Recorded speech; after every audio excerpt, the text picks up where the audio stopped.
Hey,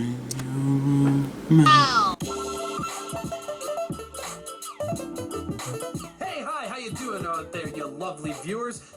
I'm Rob Reviews, and today we're going to be talking about my top... Jesus Christ, my top 10 manga of all time video turned a year old yesterday.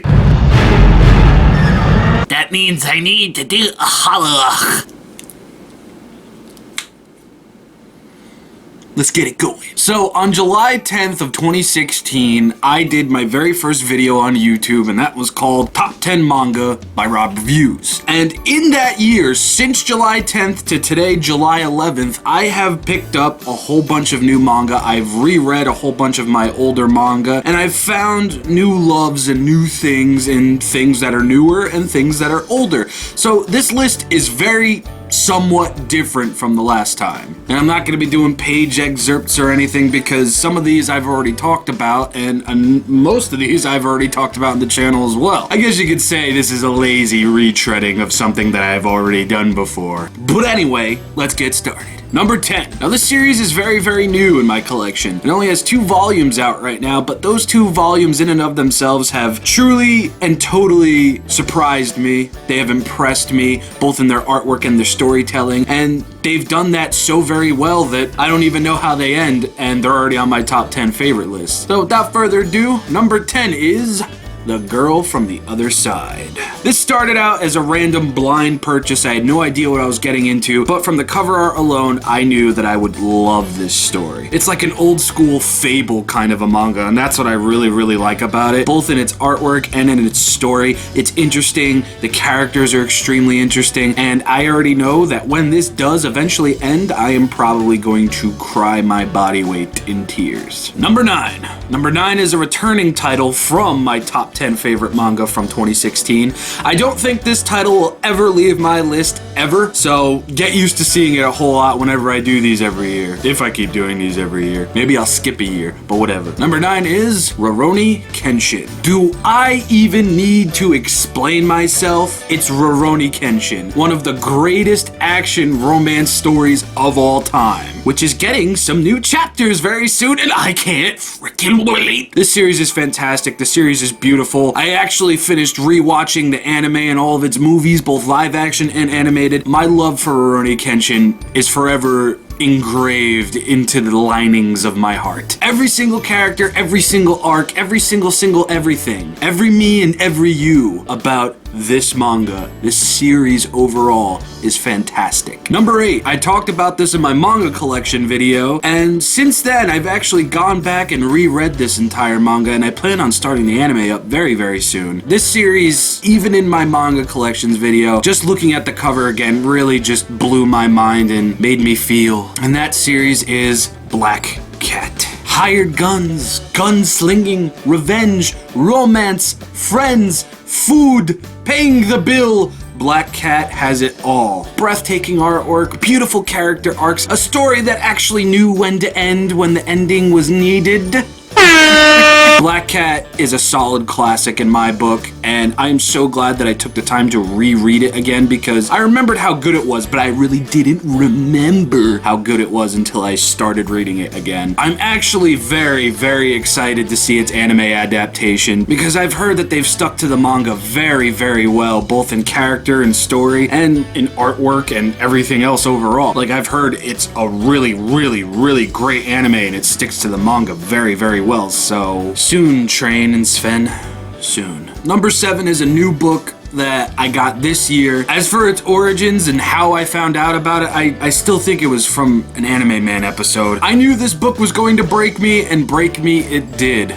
Beautiful artwork, and I'll just say this right now, all of these books have amazing artwork. A very interesting story that reminded me so much of Secret Window, Secret Garden, a novella by Stephen King, and just everything about this just made me think, made me feel. This is Utsubora, the story of a novelist. Now, when I first talked about this in my manga pickups video, I knew very little. I only knew what was on the back right here. That's all I knew. I thought this would take me a couple of days to go through because I thought, hey, yeah, I could stop myself from reading this in a whole day. It didn't work like that. It really didn't. I actually had to force myself to stop reading. Like, it wasn't like, okay, I'll pick it up from here. No, I read all of part 1 in one day, and then the very next day, as soon as I woke up and had my coffee and everything, I read part 2, and I was completely broken. I was destroyed. This story is so beautiful, but it's so screwed up at the same time. I don't even know how to go about explaining. Just, if you have not read Utsubora, the story of a novelist, read this. Your mind will be blown. Number 6.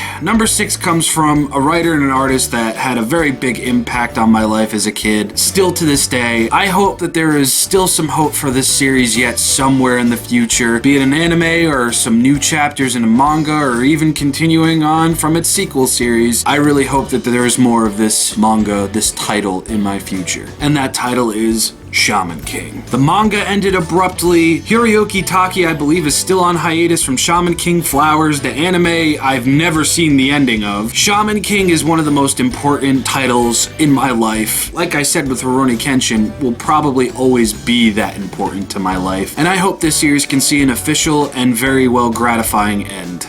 Eventually. In my original top 10 favorite manga video, I originally picked a different story from the artist that I'm going to be talking about, artist and writer. I had a feeling that this would happen, I really did, just because I reread both of his series back to back this year, and I'm always going back and forth with some of these, so I'm sorry if this seems like a little bit of a desperate pick or something. Number 5 is Masakazu Katsura's Eyes. Now, when I did my original top 10 favorite manga video, I had just come fresh off of reading Video Girl Ai in its complete form and watching its anime. And I hadn't read Eyes in quite some time. I just remembered that I frickin' loved it and I loved everything about it. Coming back to the series after I reread Video Girl Ai, I realized that I actually like Eyes a little bit more than Video Girl Ai. And I didn't think that was so for the longest time, just because Video Girl Ai had that romance and that sci-fi split down the middle and everything. It had everything that I loved in a movie, and a manga, and an anime. But when it comes down to brass tacks, as much as I love a sci-fi romance anything, nothing beats just straight up romance for me. That's what I've learned this year. And Eyes is the ultimate romance story. I will never, ever forget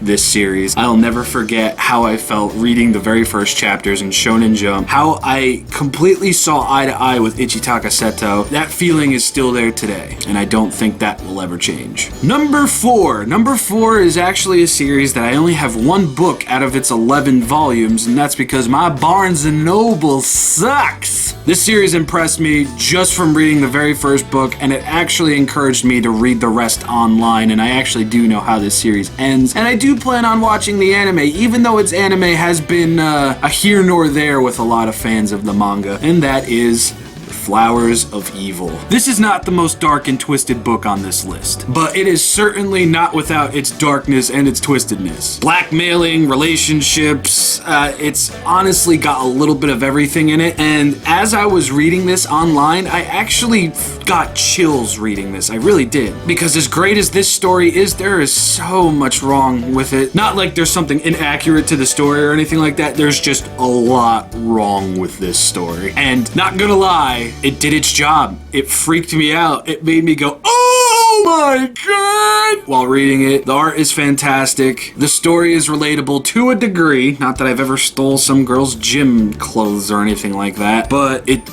I mean, I don't know how to...